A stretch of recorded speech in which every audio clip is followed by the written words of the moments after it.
This video is brought to you by Incogni. For a Prime Minister that entered office on the promise that he'd end the chaos that had dominated the premierships of his two immediate predecessors, Rishi Sunak has certainly still managed to find chaos, especially when it comes to his much-hyped Rwanda Plan. Originally a policy of the Boris Johnson government, the idea is to send asylum seekers to Rwanda to be processed and settled, with it, in essence, designed to act as a deterrent for those trying to seek asylum in the UK.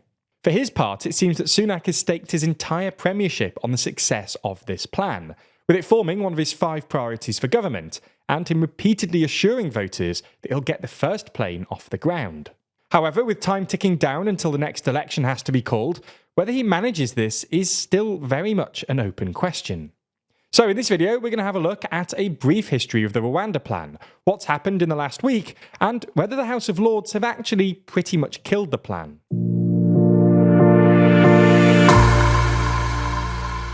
Before we start, if you haven't already, please consider subscribing and ringing the bell to stay in the loop and be notified when we release new videos. Let's start this video by explaining exactly how we got here.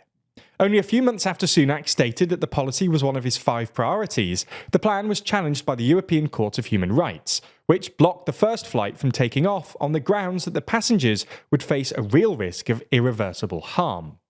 Since then, the plan has undergone a few other legal challenges, with it eventually ending up in and being struck down by the UK Supreme Court, who agreed with a Court of Appeal who found 5 ways in which Rwanda's judicial system isn't robust enough to accurately assess asylum claims. They claim that this could lead to legitimate asylum seekers being returned to a country where they'd face torture, cruel or inhumane or degrading treatment. Sunak's plan to get around this has been to pass the new Safety of Rwanda Bill, which would, among other things, instruct UK institutions to treat Rwanda as if it was a safe country. The government has argued that as they've negotiated a treaty with Rwanda, which specifies that asylum seekers cannot be sent to another country other than the UK and introduces more protections for asylum seekers, that it's reasonable to classify Rwanda as a safe country.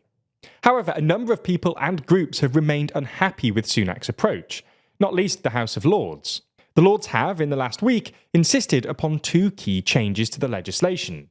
The first, Lords Amendment 3G, stated that Rwanda cannot be considered a safe country until Parliament has received a statement from an independent monitoring committee that Rwanda has honoured the treaty. The second, Lords Amendment 10F, stated that anyone who's worked for or aided in a meaningful manner the UK armed forces abroad would not be sent to Rwanda. Now, although the House of Lords, in which no party has a majority, amended the legislation to include these clauses, the House of Commons, in which the Tories have a majority, undid these amendments. This so-called parliamentary ping-pong continued through last week, until Sunak ultimately had enough, telling both chambers that they'd vote through the night on Monday if necessary to reach a decision. Enough is enough. No more prevarication, no more delay. Parliament would sit there tonight and vote no matter how late it goes. No ifs, no buts, these flights are going to Rwanda. There were 2 ways in which Monday could have gone. The first is that the Lords could have got to the point where they twice insisted upon the amendments, known inventively as a double insistence. This is, in essence, the House of Lords' nuclear option, meaning the legislation would be delayed until the next Parliament, likely after the next general election.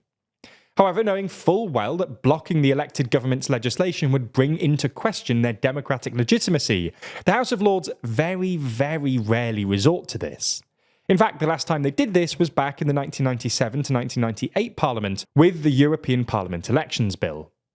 The second is that the Lords backed down and allowed the legislation to pass without the amendments. The Lords would reason that while they put up a good fight to change the legislation, the elected government should get the final say. It was this second option that the Lords opted for. However, this doesn't mean that the Lords' influence over the bill stops there. Sunak has been saying for months that he'd been hoping to see the flights to Rwanda take off by spring. However, following the protracted parliamentary ping-pong, something that started more than a month ago, it became clearer and clearer that this timeframe just wasn't achievable.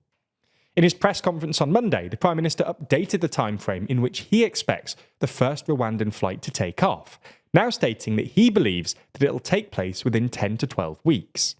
Sunak insisted that the government has already prepared an airfield and secured charter plane slots to ensure that the flight takes off. However, even with all of this preparation, this would put the first Rwanda flight past the original spring deadline.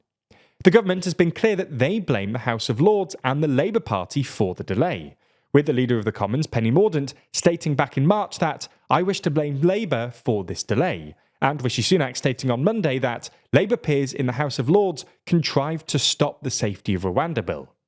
However, it's unlikely that voters will blame the Labour Party. After all, they're not in government, and this is not their bill.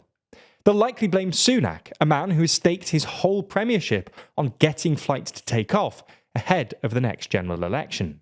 And given the delays caused by the extended parliamentary ping-pong, it's entirely possible that Sunak just doesn't get the first flight in the air in time for the election.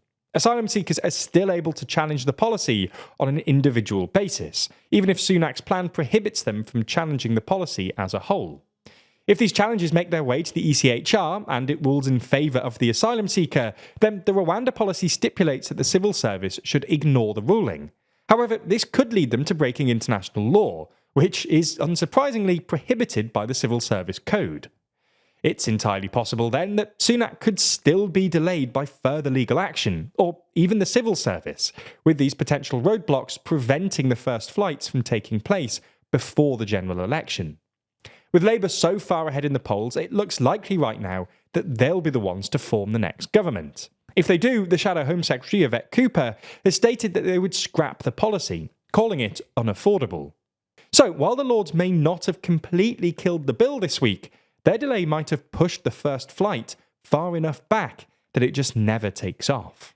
While you've been watching this video, you might not realise that shady forces in the background are trying to collect your personal data from various sites, bundle it all together and then sell it to a third party. These data brokers can then sell your information to anyone, from a company to an online criminal. Now, you might assume that you're always safe online. Perhaps you regularly change your password, or even unsubscribe from annoying email newsletters that you never even remember signing up for.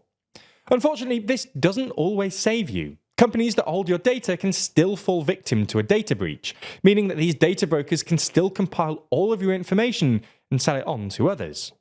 The good news is you have the right to protect your privacy and request that the data brokers delete your personal information. But the bad news is that it would take you years to do it manually, and even then you need to repeat the process every few months as data brokers continue collecting your data. Luckily, this is where our sponsor Incogni comes in. Incogni reaches out to these data brokers on your behalf, requests that your data is removed, and then deals with any problems that might arise.